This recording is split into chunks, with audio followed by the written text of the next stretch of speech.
Le conclave s'est achevé ce 8 mai 2025 au deuxième jour de délibération. Les fumées blanches ont annoncé l'élection du 267e pape de l'histoire de l'Église catholique, Robert Francis Prévost, devenu Léon XIV. Âgé de 69 ans, il succède au pape François, décédé le 21 avril dernier. Avec lui, l'Église ouvre une nouvelle page entre continuité et sobriété.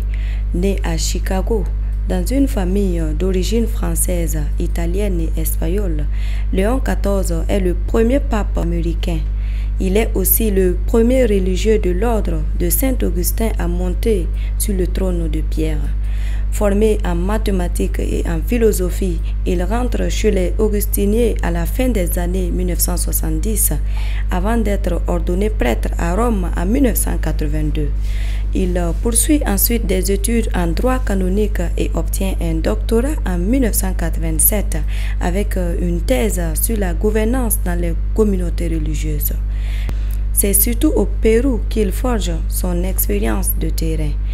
Pendant près de 20 ans, il exerce comme missionnaire, professeur, puis évêque dans les régions marquées par la pauvreté et l'isolement. Un parcours pastoral qui le distingue des profils plus romains. En 2023, il est appelé par le pape François à diriger le discataire chargé de la nomination des évêques dans le monde. La même année, il est créé cardinal. Figure de consensus, Léon XIV séduit par sa simplicité, sa rigueur et son attachement à la tradition sans rigidité. Proche de la ligne du pape François, il prône une église à l'écoute, humble et fidèle à sa mission.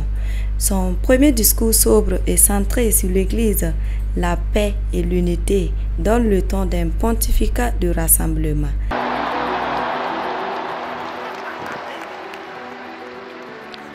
Fratelli e sorelle carissimi,